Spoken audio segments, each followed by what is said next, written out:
A top Trump witness was just cross-examined by Democrats in the United States Senate, and he did not handle it well. Trump's pick to be the new chairman of the Federal Reserve, Kevin Warsh, came in for testimony in the United States Senate, and Democratic Senator Elizabeth Warren wasn't holding back. She pointed out Warsh's connections to Jeffrey Epstein. Warsh appeared in the Epstein files, attending an Epstein event, and she questioned him about holding investments directly linked to Epstein, and Warsh did not see it coming. Watch his response to this as he tries to duck from the questions, but Warren was not having it. Play this clip. Could you answer my question, please? I asked. You have $100 million in undisclosed assets. And what I'm asking is, are any of those with this outfit that invests in companies affiliated with President Trump or his family, companies that have facilitated money laundering, Chinese-controlled companies, or financing vehicles set up by Jeffrey Epstein? It's a yes or no question. Senator, I've worked tirelessly with the ethics officials at the Office of Government Ethics. And you have not come to an ethics agreement with them and have assets. agreed, Senator, to sell all of That's my financial not my assets, question. Mr. including Warsh, the Duquesne are you refusing assets. to tell us if you have investments, for example, in vehicles set up to advance Jeffrey Epstein? Is that what you're telling us? You just won't tell us? Senator, what I'm telling you is that those assets that you represent at Juggernaut will be sold if I'm confirmed before I take office and sign the oath of office. Let me follow up on that.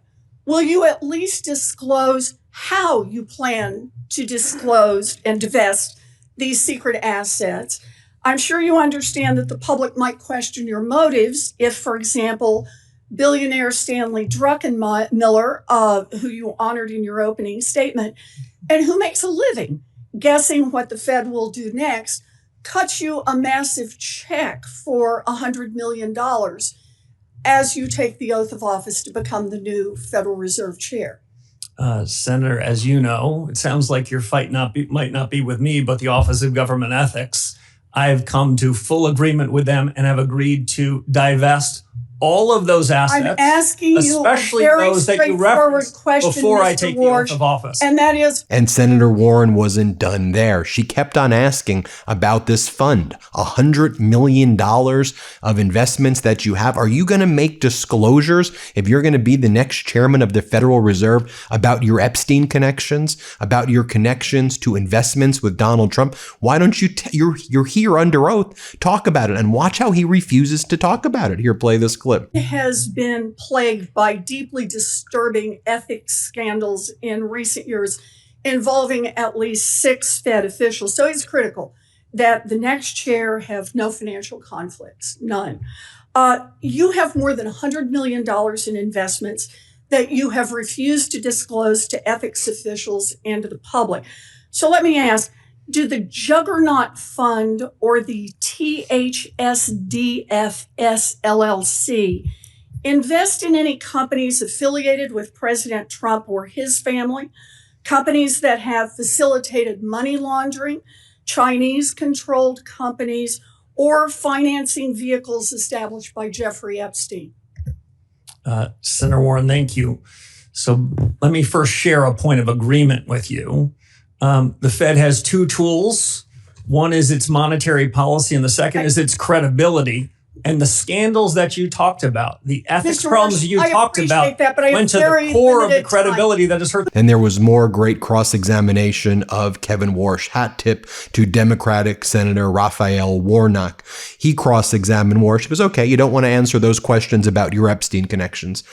You're going to be the next chairman of the Federal Reserve if you are, if your nomination is confirmed, although we'll see after some of that questioning. So tell us, what grade do you give the United States economy right now? How do you think the economy is doing? Watch this horrible response. Play this clip. You will serve as chair of one of the most powerful economic institutions in the world. Decisions you make would move markets, affect Americans' retirement savings and ability to buy homes. It would influence the global economy. You currently serve as a lecturer at Stanford University. If Professor Warsh were to assign a letter grade to the American economy today for the average working family, what grade would you assign? Senator, it was good to meet with you in your office. In modern academic institutions, they give everybody A's, so it's not a fair comparison. Especially at elite universities, I know everyone gets perfect grades. Well, what grade would you give the economy? Well, if I gave a student anything other than an A, the dean would summon me to his office because I would have hurt his self-image.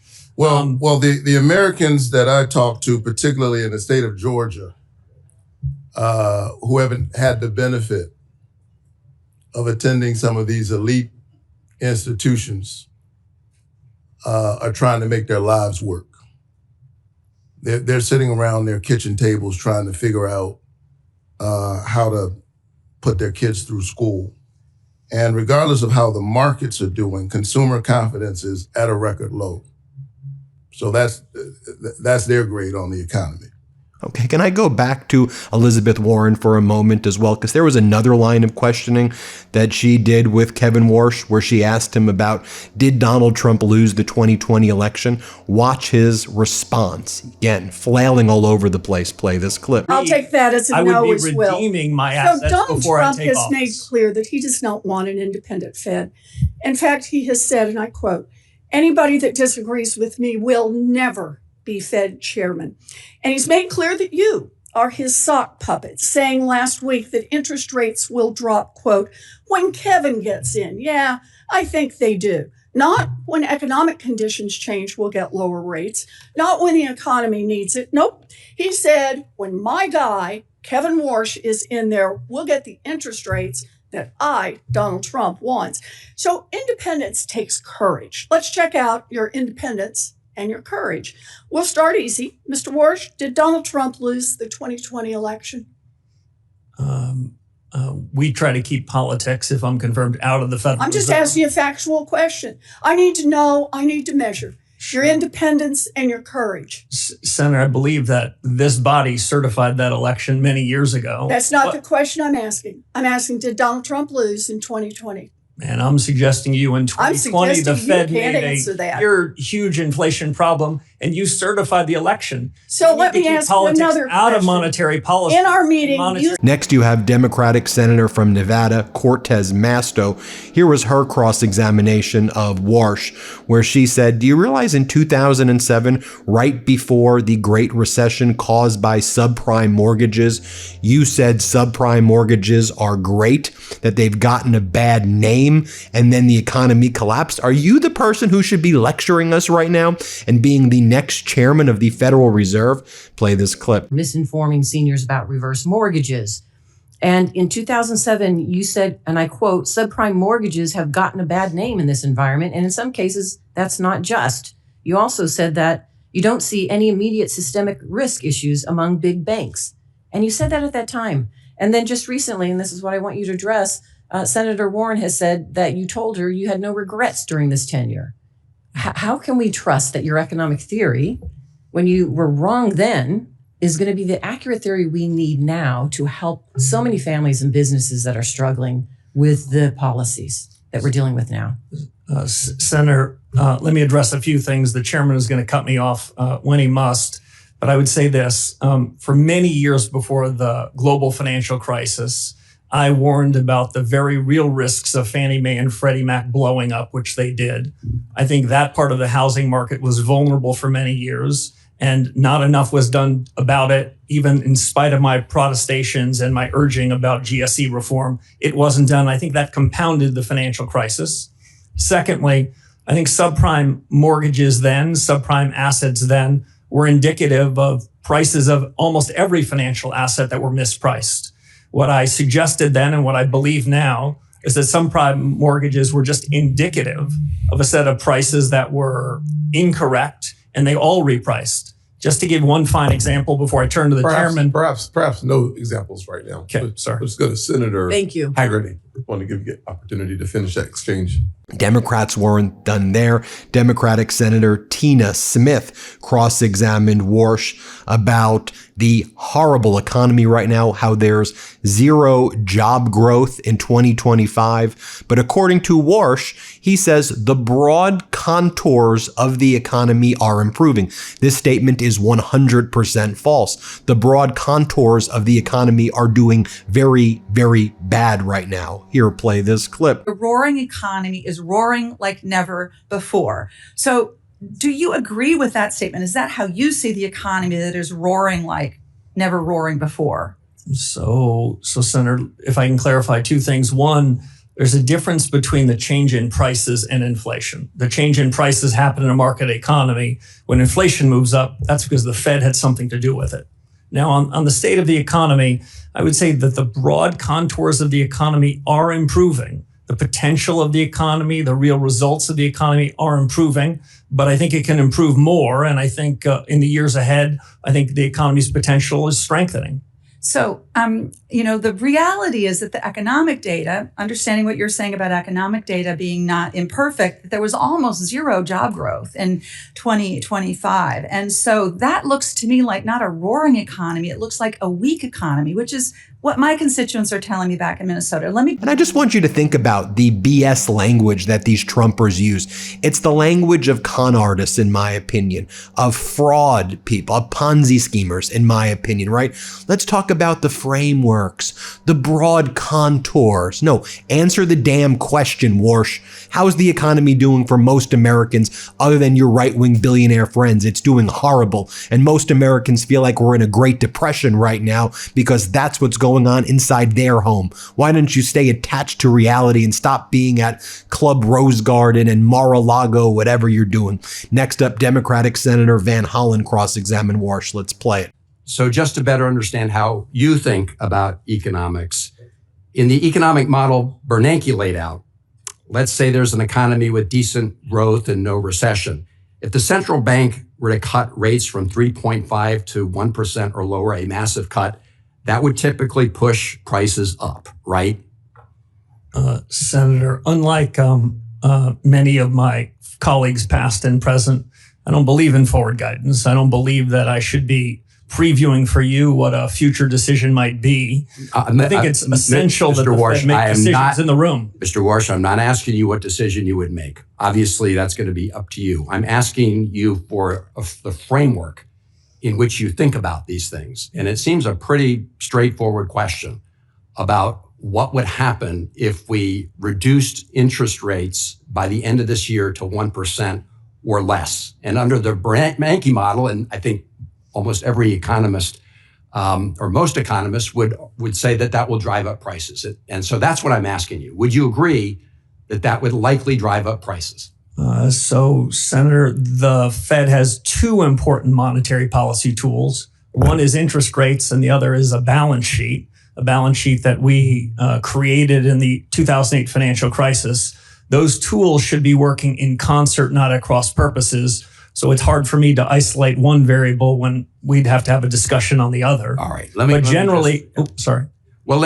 me just say this was a pretty clear question about the framework in which these decisions are made. I have heard you talk about how AI may change that calculation. Yes. I will just say, and I think you know this, I mean, I have this, the Financial Times pointed out the economists reject Kevin Warsh's claim that the AI boom will enable rate cuts. And I find it just implausible to suggest that by the end of this year, AI would produce such increases in productivity that it could reduce in a rate cut to below 1%. And you can't tell me that that would very likely increase prices. So, Senator, can I say? Strong line of questioning there. Next up, Democratic Senator Andy Kim from Jersey. Play this clip. Legacy of inflation, what I think is the biggest economic policy error in 40 or 50 years, happened just a few years ago, and we're still living with the remnants of it. I think inflation is less problematic than it was a couple of years ago, but I would not. But the problem of affordability continues, though. That sounds right, right? Because I'll be honest with you. When I hear, I heard 2 months ago President Trump say, he said, quote, "What word have you not heard over the last 2 weeks? Affordability, because I've won. I've won affordability." It sounds like you would disagree with that assessment that the fight for affordability for American families is over. So I think the trend is going in the right direction. But we still have more work to do. Well, the way I would describe it, Senator, is the cumulative increase in prices starting in early 2020 till now is between 25 and 35%. So I understand what hardworking Americans say. It's still a struggle. That's a legacy of a past policy error. One thing that you talked about before is about, just the real cost that families are facing right now. And I appreciate that you were pushing back on that comment that the president had about calling the energy prices and the fuel price increases that we're having fake inflation, because right now Americans have paid more than $8.4 billion more in gas during the first month of this war. Fertilizer, 70% of respondents to the Farm Bureau survey said that fertilizer is unable to be afforded right now, just given the price increases. Are you concerned that there could be real long-term effects of this war in Iran, especially if we're continuing to see these challenges when it comes to fuel and fertilizer? Senator, if my reform agenda, if confirmed, stands for anything, it's for the central bank, especially the Fed chairman, to stay in its lane. I know that, but you so also I wouldn't want to wander outside of it. I'm happy. But you're also charged with forecasting in terms of understanding where our economy is going. So does an impact of that magnitude rise to something that the Fed should keep an eye on and be concerned about?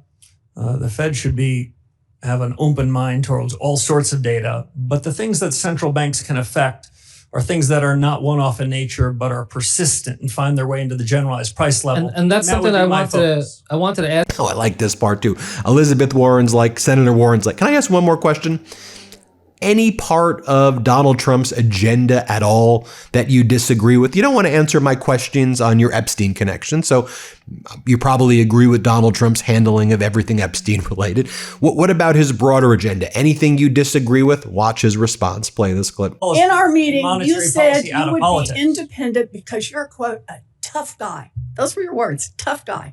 And you will be able to stand up to President Trump. So let's try it again. Name one aspect of President Trump's economic agenda with which you disagree. Well, Senator, the Federal Reserve in recent years has wandered outside of its remit, wandered into other areas. I'm asking for something That's not something I'm disagree with prepared to Donald do. Trump on. If I'm confirmed, the Federal Reserve should stay in its lane. Just one little place where you disagree with Donald Trump. Well, I do have a disagreement, actually, Senator, with the president. I think even this morning, he said that he thought I was out of central casting. I think central casting, I'd look older, grayer, and maybe show up here with a cigar of sorts. Quite adorable. But we need a Fed chair who is independent. That's the only way we preserve the independence of the Federal Reserve. If you can't answer these questions, you don't have the courage and you don't have the independence. I agree with you on independence, Senator. Next up, you had Democratic Senator Jack Reed cross-examining Warsh. Let's play it. Do you dispose of all the assets you've identified to the Office of Government Ethics, you will not be in compliance. Is that correct? That's not my understanding. My understanding is that a signed ethics agreement provides duties and responsibilities on me and duties and responsibilities on the government. And that's what the nature of the ethics agreement is. You have an agreement that within 90 days, you will dispose of all your assets. Is that correct? Senator, I have an agreement within 90 days so that there is no appearance of anything inappropriate, that I would divest all of my assets, the majority of which before sworn in. What I've disclosed, Senator, is all the information that is mine to disclose. I've shared all information about assets that I control and that I can share, which I did much to the satisfaction of the Government Ethics Office. Excuse me. What you've said is that you will take the oath, if confirmed as chairman, with assets that have already been identified as presenting potential conflicts of interest. will you agree to not take the oath until you have fully disposed all the assets that you've been identified? Senator, I'll agree to take the oath pursuant to the terms of the ethics agreement that I struck with the Office of Government Ethics. I don't think anyone could do more than that other than me. I've agreed to divest even more assets so that I will have virtually no financial assets. The divestiture is totally up to you. You can select what assets you're disposing of, what assets you keep. Is that correct?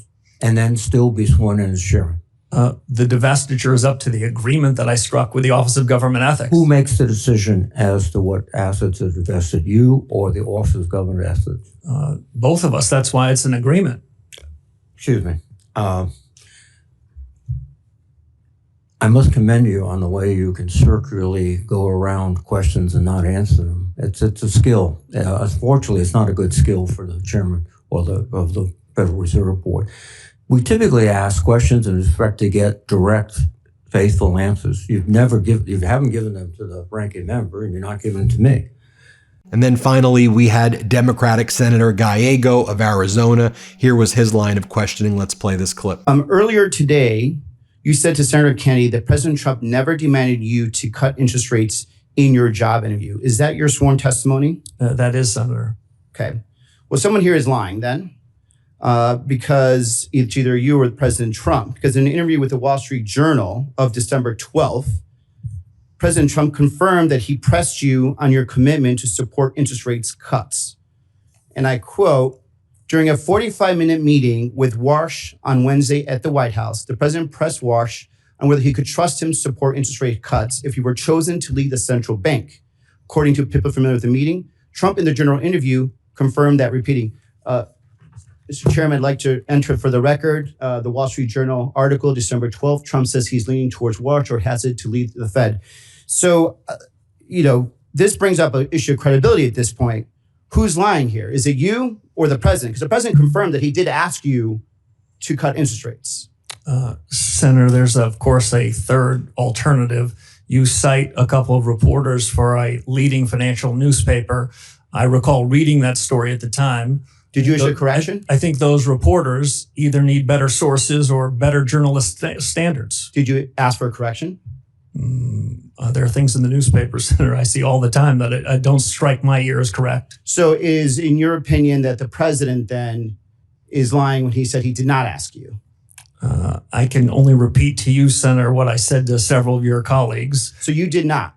You right now, under sworn testimony, are saying just to right now that the president of the United States in that job interview did not ask you to cut interest rates. The president never asked me to commit to interest rate cuts at any particular meeting over the period of my tenure at the Fed. He didn't ask for it. He didn't demand it. He didn't require it. And nor would I have ever done so. So if these reporters come back and say to do another follow-up on this and they confirm what they heard, what will your response be? Well, my response would be what I suggested to you a few moments ago. As I read that story in real time, I remember thinking they either need better journalistic standards or better sources. There you have it, folks. Let me know what you think right there. Hit subscribe. Let's get to 7 million subscribers. Thanks for watching. Want to stay plugged in? Become a subscriber to our Substack at MeidasPlus.com. You'll get daily recaps from Ron Filipkowski, ad-free episodes of our podcast, and more exclusive content only available at MeidasPlus.com.